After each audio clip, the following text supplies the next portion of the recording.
Bisakah operasi plastik benar-benar mengubah seseorang? Badan yang ideal, bibir yang seksi.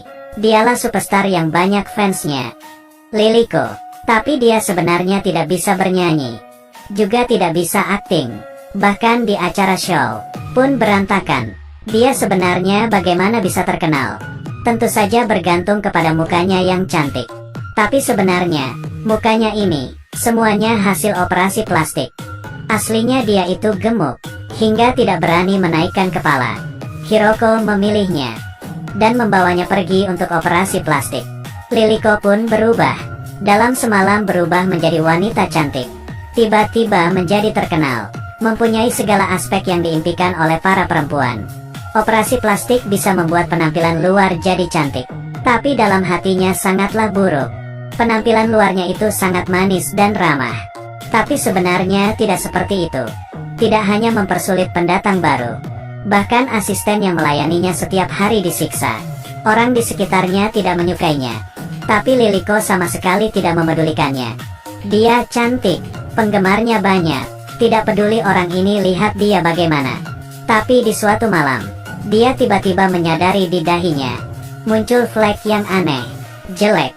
Liliko menjadi panik. Kalau tidak mempunyai muka yang cantik, dia akan kehilangan segalanya. Dia buru-buru menemui Hiroko untuk mencari cara. Tak disangka Hiroko berkata, ini hal yang normal. Ternyata, ini adalah efek samping dari operasi plastik. Kalau tidak rutin melakukan perawatan, tubuhnya akan muncul suatu cacat. Hiroko pergi ke dokter, menginginkan beberapa produk perawatan, membelikan penata rambutnya barang, agar dia membantu Liliko melakukan perawatan. Akhirnya, Liliko kembali menjadi cantik lagi. Tapi akibat dari operasi plastik itu semakin lama semakin parah. Mukanya terus tumbuh cacat. Sudah rutin perawatan tetap saja tidak ada gunanya. Karena begitu kegiatannya mulai dikurangi.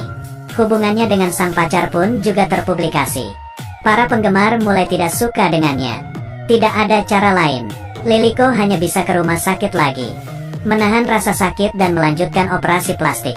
Di dalam hatinya jelas, hidupnya, yaitu bergantung ke operasi plastik. Manajernya si Hiroko demi membantunya rutin perawatan, mengurangi kegiatannya, lalu membiarkannya istirahat. Setelah itu muncul pendatang baru yaitu Kozue. Kozue masih muda dan sangat bersemangat, yang memang sudah cantik dari lahir. Liliko yang pertama kali melihat langsung tidak suka. Melihat dia dengan tatapan tidak suka. Tapi pendatang baru sama sekali tidak peduli. Kinerja yang bagus. Manajernya membiarkan dia dan Liliko bekerja sama di acara yang sama. Penampilan yang bagus. Ditambah bimbingan senior. Dia pun langsung melaju tinggi. Semua perhatian berpusat kepadanya mengalahkan Liliko. Liliko putus asa. Mengancam sang manajer. Jika tidak membantunya, dia akan lompat dari gedung. Manajer hanya bisa minta tolong ke dokter untuk memberikan dia obat yang lebih ampuh. Tapi, karena ketergantungannya yang berlebihan, kondisi badan Liliko semakin buruk, dan mulai berhalusinasi. Tidak bisa naik panggung. Pacarnya juga meninggalkannya, dan berpacaran dengan seorang wanita yang mempunyai latar belakang yang bagus. Liliko pun frustasi dan menjadi sedikit gila. Mulai menambah perawatan yang berlebihan, untuk menjadi kurus dan cantik. Selalu mencongkel tenggorokan. Akhirnya, dia kembali ke kondisi yang paling stabil. Sekali lagi bersinar di atas panggung. Penggemarnya semua kembali. Pacarnya juga kembali lagi ke sampingnya. Tapi di saat dia mendapatkan itu semua, terjadi suatu kecelakaan. Seseorang memberikannya dokumen. Di dalamnya, ternyata adalah semua proses dia operasi plastik. Melihat Kozue yang di dalam TV, yang merebut semua miliknya, mulai tumbuh rasa benci di hati Liliko. Dia menyuruh asistennya untuk melukai muka Kozue. Di saat yang bersamaan, dia sudah mempersiapkan perawatan untuk dirinya sendiri. Memutuskan untuk di hari ulang tahunnya di suatu acara TV, melakukan penampilan terakhir. Sebelum acara dimulai, seekor kupu-kupu yang cantik terbang di sampingnya. Acara ini pasti akan berjalan dengan lancar. Tapi, acara itu berantakan. Karena kupu-kupu yang dia lihat sama sekali tidak ada. Tapi karena ketergantungan berlebihan dalam waktu yang lama, dan menyebabkan halusinasi, semua aksesoris yang ada di tempat, semuanya menjadi ada mata, dan semua menatapnya. dan mengetahui rahasia dia operasi plastik. Dia pun frustasi, bertindak seperti orang gila. Sekelompok kupu-kupu terbang ke arahnya. Dia mengusir dengan menggerakkan tangannya, lalu terjatuh ke lantai. Dan akhirnya mulai tenang. Manajer menghentikan semua kegiatannya, tapi Liliko masih mengira dengan operasi plastik akan bisa kembali ke atas panggung. Dia melakukan operasi plastik lagi, tapi ujungnya malah semakin buruk. Di sisi lain, sang asisten melihat Kozue yang polos, tidak melakukan apa-apa kepadanya, dan setelah manajernya mengetahui, dia pun menyerah terhadap Liliko. Liliko membiarkan dirinya basah kuyup karena hujan, dan membayangkan hidupnya yang indah, hingga menjadi gila. Dia bertanya ke cermin, dirinya bukannya wanita paling cantik di dunia, tapi kenyataan menariknya kembali lagi menjadi sadar.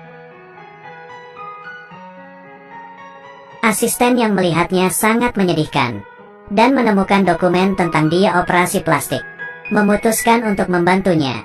Dia menyebarkan data-data tersebut, berharap semua orang bisa kasihan kepada perempuan itu. Tapi yang didapatkan malah, penggemar semuanya meledak, menolak kepalsuannya. Semuanya menjadi kata marah. Manajernya juga terlibat. Untuk melindungi nama baiknya, dia menyiapkan konferensi pers untuk Liliko, membuatnya untuk minta maaf. Di tempat penuh sesak, tapi situasinya sangat berbeda. Hari ini semua adalah cahaya yang begitu dingin. Liliko mengenang. Di saat dia berada di atas panggung dulu, semua orang menunggunya untuk berbicara. Tapi Liliko tiba-tiba mengambil sebuah pisau dan menggores matanya. Dia sudah melihat, operasi plastik memang memberikan semua yang dia inginkan, tapi juga merusak dia. Di balik keindahan yang tiada habisnya, hanya keinginan tanpa akhir yang membawa kesedihan dan kehancuran. Ini adalah karya yang disutradarai oleh direktur Mikami Nagawa pada tahun 2012. Film ini vulgar, tapi tidak kekurangan kritik yang dalam. Ditambah sutradara yang berprofesi sebagai fotografer, menggunakan warna dan cahaya, melengkapi keseluruhan film, memiliki kecanggihan dan keindahan yang istimewa. Ya sudah, cerita hari ini sampai di sini. Yang suka silahkan ikuti terus. Kita ketemu lagi di selanjutnya.